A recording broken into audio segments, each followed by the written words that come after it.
ಸರ್ವಮಂಗಲಮಾಂಗಲ್ಯೆ ಶಿವೆ ಸರ್ವಾರ್ಥ ಸಾಧಿಕೆ ಶರಣ್ಯ ತ್ರ್ಯಂಬಕೆ ಗೌರಿ ನಾರಾಯಣಿ ನಮೋಸ್ತುತೆ.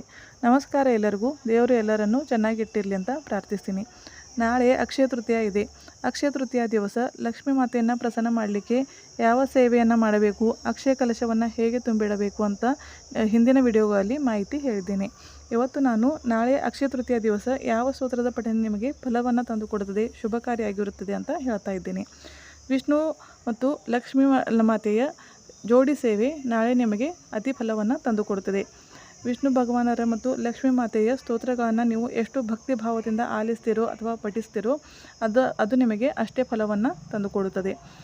ಬೆಳಗಿನ ಜಾವ ನೀವು ವಿಷ್ಣು ಭಗವಾನರ ಅತಿ ಪ್ರಭಾವಶಾಲಿಯಾದ ಸ್ತೋತ್ರ ಅಂದರೆ ವಿಷ್ಣು ಸಹಸ್ರನಾಮ. ವಿಷ್ಣು ಸಹಸ್ರನಾಮದ ಪಠನೆಯನ್ನು ಬೆಳಗಿನ ಜಾವ ಮಾಡಬೇಕು. ನಿಮಗೆ ಪಠಿಸಲಿಕ್ಕೆ ಬರಲಿಲ್ಲ ಅಂದರೆ ನೀವು ಮೊಬೈಲ್ನಲ್ಲಿ ಪ್ಲೇ ಮಾಡಿದರೂ ಪರವಾಗಿಲ್ಲ, ಆದರೆ ವ್ಯಾಲ್ಯೂಮ್ ಮಾತ್ರ ಹೆಚ್ಚು ಮಾಡಿ ದೊಡ್ಡ ಧ್ವನಿಯಲ್ಲಿ ನಿಮ್ಮ ಮನೆಯಲ್ಲಿ ಈ ವಿಷ್ಣು ಸಹಸ್ರನಾಮವನ್ನು ಹಚ್ಚಿಡಿ.